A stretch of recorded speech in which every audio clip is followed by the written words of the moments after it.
CEO panics without a French translator, until the janitor's 12-year-old daughter shows up and closes a $1 million deal. Damn it! This can't be happening. Richard Donovan's voice echoed through the corridors of Donovan Industries like a desperate roar. The 54-year-old CEO was literally sweating through his $3,000 suit as he paced back and forth in his office on the 40th floor. In exactly 45 minutes, executives from Groupe Marseille would arrive for the most important meeting in his company's history. $100 million in medical technology contracts depended on this presentation. And the professional translator had just called with a last-minute family emergency. "Mr. Donovan, I've tried every translation service in town," his assistant Jennifer informed him, her voice trembling. "It's the eve of a holiday, no one is available. The French are inflexible, French only, no exceptions." Richard loosened his tie, feeling the weight of 200 jobs on his shoulders. His family business, built over 30 years, could collapse completely if he lost this contract. The French had already warned that they did not reschedule meetings. It was today or never. "There must be someone in this city who speaks French fluently," he shouted, pounding the table. "Anyone." Then a small, clear voice came from the hallway. "Dad, you forgot your wrench on the cart." Richard stopped abruptly. Through the half-open door, he saw a black girl of about 12 handing a tool to Joseph Williams, the janitor who had worked in the building for 15 years. The girl spoke to her father in perfect French, asking if he needed help with the equipment. "Jennifer," Richard whispered, his eyes fixed on the girl, "did you hear that?" "Hear what, sir?" "That child." She was speaking French. Jennifer followed her boss's gaze and frowned. "Sir, that's Amelia, Joseph's daughter. She just came to pick up her father because school let out early today." Richard watched the girl more closely. Amelia Williams wore a simple school uniform, worn sneakers, and carried a patched backpack. At 12, she looked completely out of place in this sophisticated corporate environment, like a wildflower growing out of concrete. But something in her eyes caught Richard's attention. There was an intelligence there, a serenity that contrasted dramatically with her own desperate agitation. When Amelia noticed she was being watched, she waved politely and smiled with a confidence that seemed impossible for someone so young. "Joseph." Richard called impulsively, stepping out of his office. "Can I talk to you for a moment?" The janitor approached nervously, clearly uncomfortable with his boss's sudden attention. "Is there a problem, Mr. Donovan?" "Your daughter, does she speak French?" Joseph blinked, surprised. "Yes, sir. Amelia is very intelligent. She taught herself French on the internet and at the library. She dreams of studying in France one day." Richard felt a spark of hope light up in his chest. What level of French? "Well," Joseph hesitated, looking at his daughter. "She talks to French tourists who visit the museum where we do volunteer work on weekends. They're always impressed." Amelia approached, realizing she was the center of the conversation. "Can I help you, Mr. Donovan?" she asked in perfect English, but with a formality that revealed her careful upbringing. Richard knelt down to be at her level, his mind racing. This child could be his salvation or his ruin. Betting the future of the company on a 12-year-old girl seemed crazy, but what choice did he have? "Amelia, I need someone who speaks fluent French for a very important meeting in 40 minutes. Would you feel comfortable helping out?" Amelia's eyes sparkled with a mixture of curiosity and determination. "What kind of meeting are we talking about?" If this story of unlikely courage and unexpected opportunities touched your heart, don't forget to subscribe to the channel to find out how a simple student was about to teach a lesson about underestimating people based solely on appearances. "A very important business meeting," Richard repeated slowly, watching Amelia with a mixture of desperation and skepticism. It would be simultaneous translation for French executives discussing $100 million contracts. Amelia nodded with a seriousness impressive for her age.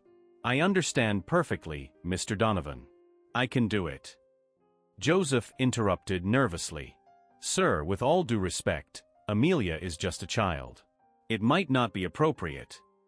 "Papa," Amelia interrupted him softly in French, "let me show you what I can do." Then she turned to Richard in flawless English. "Mr. Donovan, you need to know that I learned French because my late grandmother was from Haiti. She raised me speaking only French until I was 6, when she came to live with us." Richard felt a tightness in his chest. The girl had lost her grandmother, just as he had lost his father when he was the same age. But his business mind still resisted the idea. Amelia, this meeting is worth the future of the company. If something goes wrong, then you've lost everything, she replied with devastatingly simple logic. But if it goes right, you've gained everything. What's the real difference between trying with me or giving up completely? Jennifer approached discreetly. Mr. Donovan, the French have just confirmed. They'll be here in 35 minutes. And security says there are reporters from the Financial Times in the lobby. If this meeting fails publicly. Richard ran his hand through his hair, feeling the weight of the world on his shoulders. His family business, built by his Italian immigrant grandfather, was literally in the hands of a 12-year-old black girl. The irony was cruel. He had always prided himself on being a progressive employer, but now that he really needed to trust someone outside his usual circle, he felt his unconscious prejudices rising. Amelia, he said finally, you understand that these men are extremely demanding? They test professional translators until they break them. They can ask complex technical questions. I know, she replied calmly. I've read about Groupe Marseille online. They're known for being difficult, but also for respecting genuine competence. Richard blinked in surprise. You researched them? When Dad told me there was an important meeting today, I was curious and did some research in the school library during break. Amelia smiled slightly. I learned that the CEO, Mr. Dubois, lost his wife 2 years ago in a medical accident that could have been prevented with better technology. That's why he invests heavily in medical innovation. Joseph looked at his daughter with pride and surprise. Even he didn't know Amelia had researched the visitors. Mr. Donovan, Jennifer whispered urgently, a message just came in from the French. They're stuck in traffic and will be here in 20 minutes. Richard felt the panic return. 20 minutes to turn a 12-year-old girl into a professional translator, or watch his company collapse in front of reporters and investors. Is there anything else I should know about you, Amelia? He asked, desperate for any sign that he wasn't making the biggest mistake of his career. Amelia hesitated for a moment, exchanging glances with her father. Well, I also speak German and Spanish. And I've been participating in debate competitions at school in French. I won 3 first places this year. Debate. Richard sat up straight. What kind of debate? Discussions about business ethics, corporate social responsibility, technological innovation. Amelia listed casually. My teacher says I have a knack for logical argumentation and presenting complex ideas. Richard looked at her in amazement. This was no ordinary child pretending to know French. She was a little intellectual who had unwittingly been preparing for this moment for years. Joseph, Richard turned to the janitor, why didn't you ever tell me that your daughter was so exceptional? Joseph looked down, embarrassed. Mr. Donovan, you've known my daughter for years, but you never asked about her. To you, we're just part of the furniture. The remark cut deep. Richard realized that he really did see Joseph as an invisible employee, efficient but irrelevant. He had never taken an interest in his personal or family life. And now he discovered that this humble man had raised an extraordinary daughter right under his nose. Mr. Donovan, Amelia said softly, you're worried because I'm young and black, aren't you? The direct question left him speechless.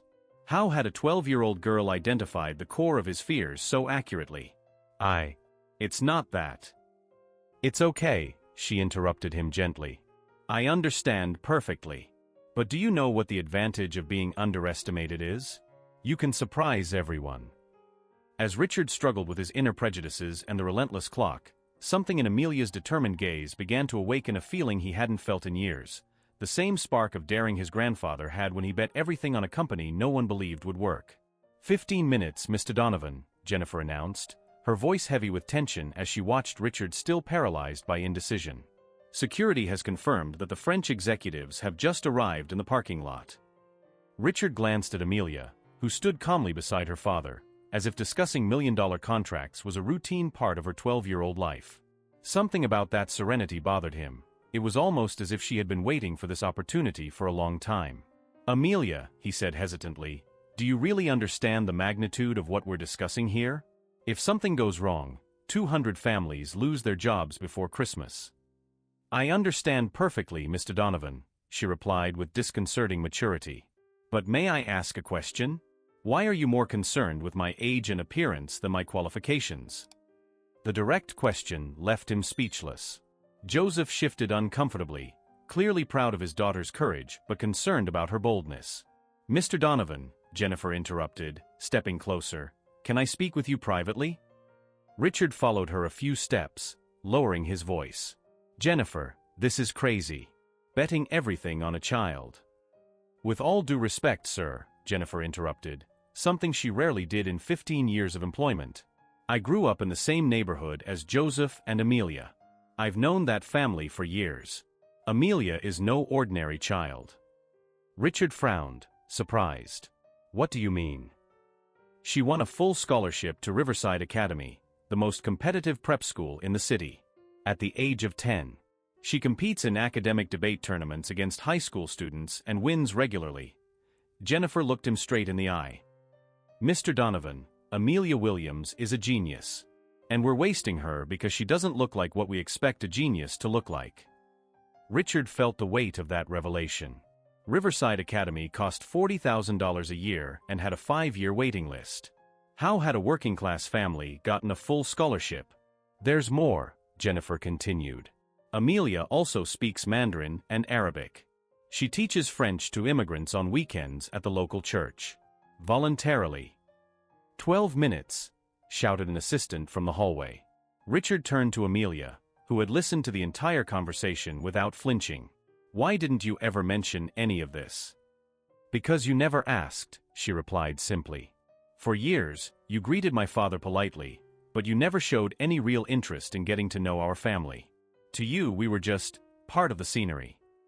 The observation cut deep, echoing Joseph's words from minutes earlier. Richard realized that he had systematically underestimated the people around him based purely on appearances and unconscious biases. Amelia, he said, his voice changing in tone, if I'm entrusting this meeting to you, I need to know you can handle the pressure. These executives are known for testing translators until they break. They ask trick questions, change subjects abruptly, and use specific technical jargon. I know, she replied calmly. I read about their tactics online. Mr. Du Bois often asks questions about European medical regulations to test competence. Mr. Laurent likes to use regional French idioms to confuse American translators. Richard blinked, impressed. You researched them individually? During lunch at school. I also studied Groupe Marseille's annual reports for the last 3 years, their recent acquisitions, and the technical presentations they usually require. Amelia smiled slightly. Papa always taught me that preparation is respect. Joseph nodded proudly. My daughter never does anything halfway, Mr. Donovan. 10 minutes, echoed again down the hall. Jennifer approached with a folder. Mr. Donovan, I've prepared executive summaries in French about our technology, just in case. If Amelia can manage with the technical vocabulary. May I see them? Amelia interrupted politely. Jennifer handed her the documents. Amelia scanned them quickly, her eyes darting across the pages with impressive speed. After 2 minutes, she looked up. There are a few terminology errors here, she said diplomatically. On page 3, Intelligence Artificielle Medical would be more accurate as Système d'Assistance Diagnostique par IA. And on page 5, the term for predictive analysis is a little outdated. Jennifer and Richard exchanged incredulous glances. A 12-year-old was correcting technical documents prepared by professional translators. How do you know that? Richard asked, his voice betraying a mixture of admiration and disbelief. My grandmother worked in a hospital in Port-au-Prince before she came to the United States. She taught me a lot about medical terminology in French. Amelia paused, her eyes shining with a fond memory. She always said that the right words can save lives, so it was important to know them perfectly. 8 minutes. Richard made a decision that would change his life forever. Amelia, you're hired.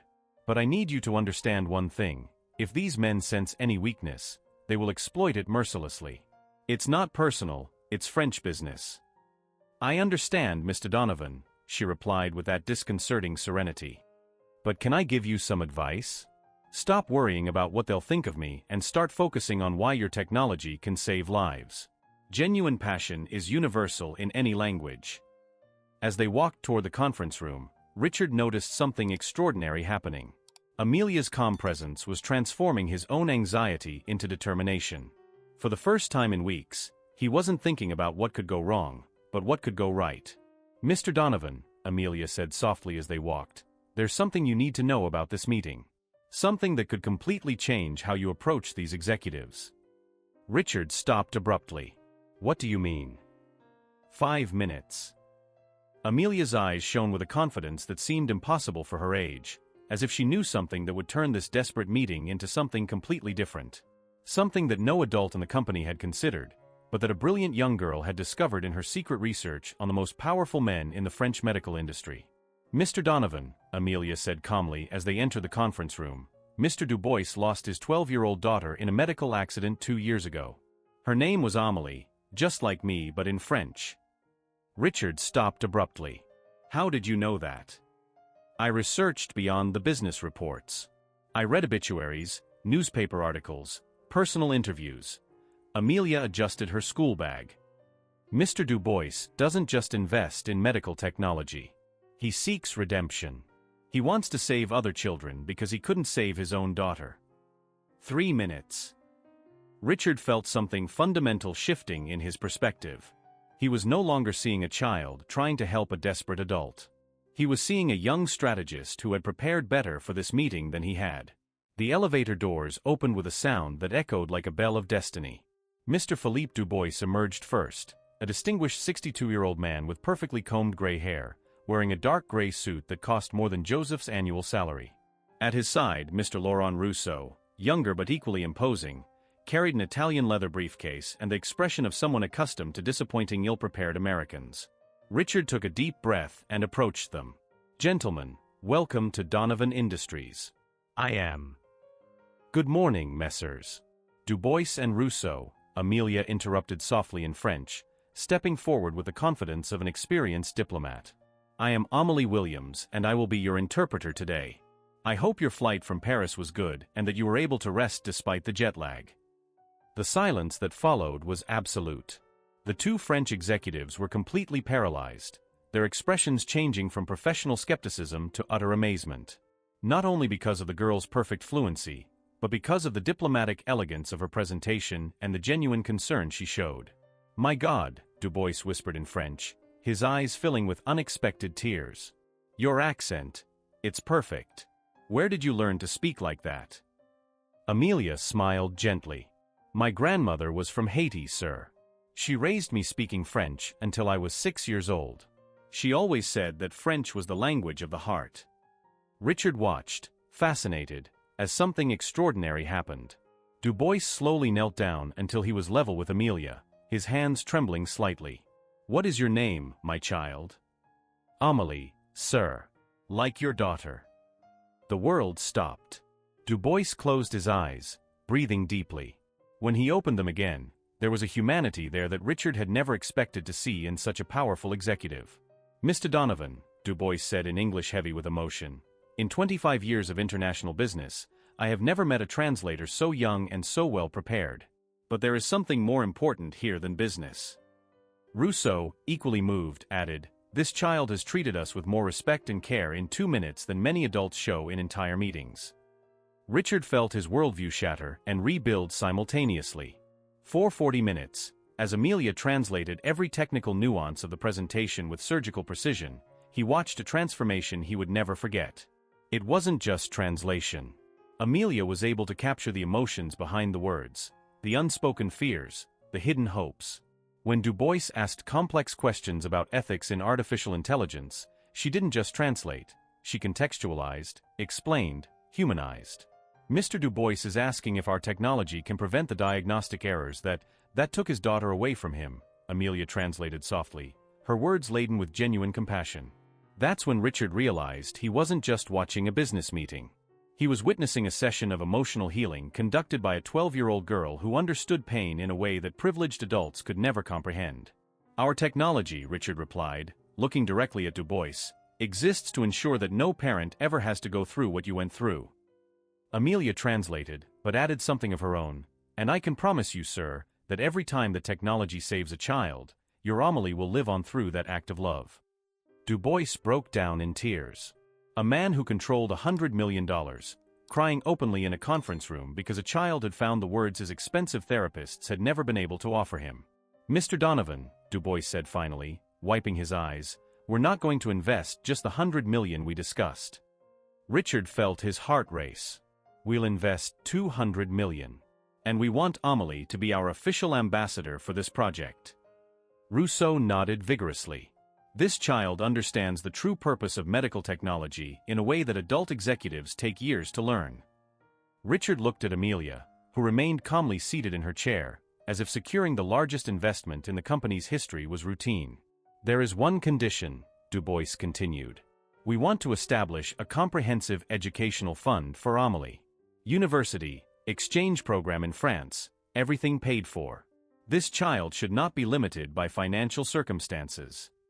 Joseph, who had watched everything in absolute silence, finally spoke. "Gentlemen, I don't know what to say." "Papa," Amelia said softly in English, "remember how Mama always said that God put special people in our path at the right moments? I think today we have all been those special people for each other." As the contracts were signed and champagne was served, Richard realized something that would keep him awake for weeks. For years, he had walked down the hall ignoring Joseph and Amelia, seeing them as invisible parts of the corporate landscape.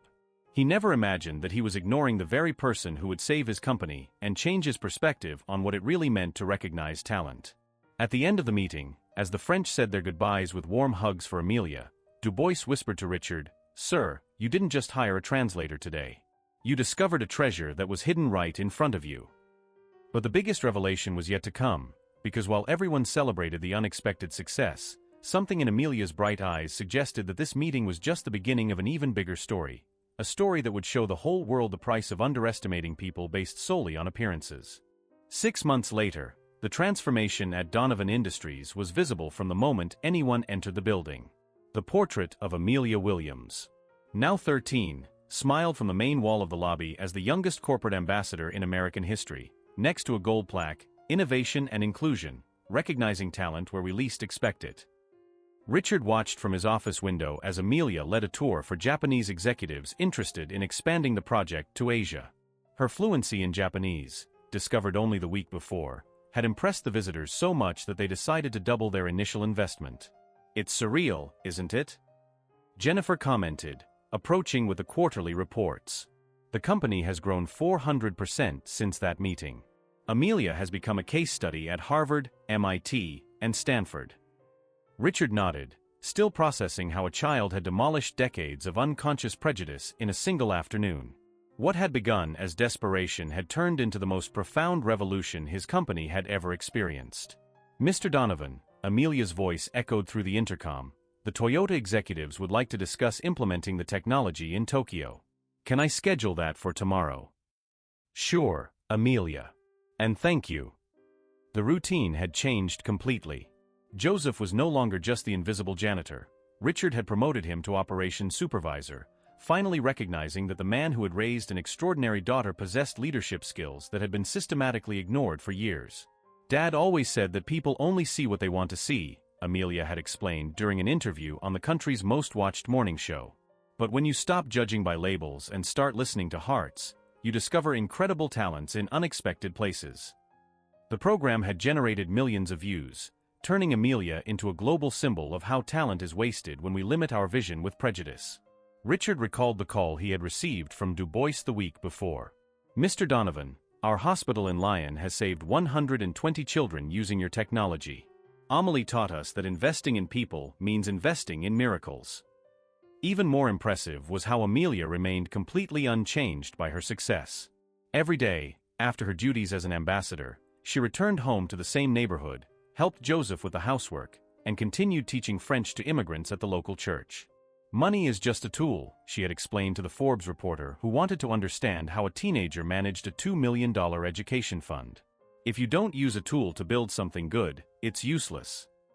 The interview had gone viral, inspiring hundreds of American companies to re-evaluate how they identified and developed talent within their own organizations.